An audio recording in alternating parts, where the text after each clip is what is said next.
अनिल जी, हिसार से। राधा वल्लभ श्री हरिवंश। श्री हरिवंश महाराज जी। महाराज जी, आपके सत्संग के प्रभाव से 2 साल से शराब व पाप कर्म सब त्याग दिए हैं और आपके द्वारा बताए गए मार्ग पर चलने का प्रयास कर रहा हूँ।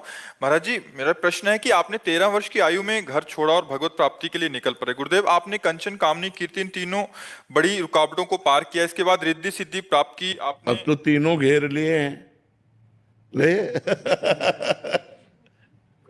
लेकिन जैसे भुने हुए चने में कितना भी खाद पानी लगा दो अंकुरण नहीं होता, जैसे ऊसर में कितना भी खाद पानी लगा दो घास नहीं उगेगी, ऐसे ऊसर बरसे तृण नहीं जामा, संत हृदय जिम उपज न कामा। हम इतने लोग बैठे हैं, किसी का चेहरा नहीं देख रहे हैं और देख सबकी रहे तरफ रहे हैं, क्योंकि हमारा जो चल रहा है हम वही देख रहे हैं और बस देखने का नाटक कर रहे हैं। तो लाखों लोग मिल जाते हैं, हमारे एक भी फोटो दिमाग में नहीं आती, बस ऐसे चल रहा है, हम ऐसे देख रहे हैं, हमारी आंखों में जो चल रहा है वो चल रहा है। ऐसे ही भगवान का भक्त भगवान की कृपा से संसार में रहते हुए संसार से असंग रहता है। असंगता भगवान की कृपा से आती है। ऐसे नहीं महत्व खत्म हो गया, फिर सोने का मुकुट रखा है तो क्या फर्क पड़ा, और महत्व है तो एक कील का भी महत्व हो जाएगा। महत्व खत्म हो जाए संसार से, फिर राजा की तरह सिंहासन में बैठा है तो कोई फर्क नहीं, फुटपाथ में बैठा है तो कोई फर्क नहीं, 4 लोग प्रणाम कर रहे हैं तो कोई फर्क नहीं, 4 लोग निंदा कर रहे हैं तो कोई फर्क नहीं।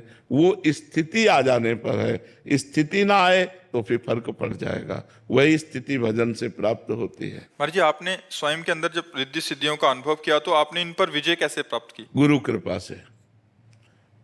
तो जब यहाँ वृंदावन आए थे तब तक तो बिल्कुल धुआं मचा हुआ था। त्राटक क्रिया ऐसी सिद्ध थी कि बस ऐसे तुम्हारी तरफ देख रहे हो, हम जो बुलवाना चाह रहे हैं वही बोलोगे, इसके अलावा बोलोगे नहीं।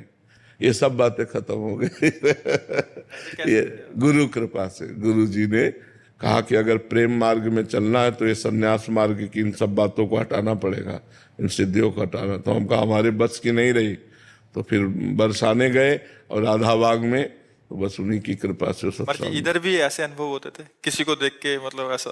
आपकी पहले हाँ, जब वृंदावन आए थे तो वैसा ऐसा अनुभव होता।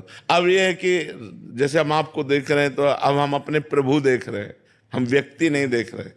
हमारे पास कोई व्यक्ति आया, हम ऐसा नहीं देखते। मेरे प्रभु इस रूप में आए तो प्रभु तो सद्गुण संपन्न है, किसी के कोई दोष नजर नहीं आते, क्योंकि दोष नजर व्यक्ति देखने पर आते हैं, प्रभु देखने पर थोड़ी नजर आते हैं। उमाजे राम चरण रत विगत काम मद को हो, निज प्रभु मैं देखें जगत। अपना ही प्यारा सब रूपों में विराजमान है, तो न दोष दर्शन, न आसक्ति, न किसी भी तरह की कोई चाहत।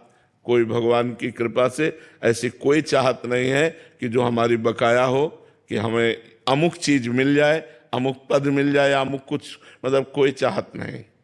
जो मिल गया सो उचित भोजन पा लिया, डायलिसिस हो रहा है, दवाइयाँ चल रही, जो सेवा बन रही उससे, बस ऐसे कि यंत्रवत कार्य हो रहा है, मैं कर नहीं रहा हूँ, ये यंत्रवत हो रहा है। गुरुजी, भगवत प्राप्ति के बाद ये सिद्धियां बनी रहती हैं?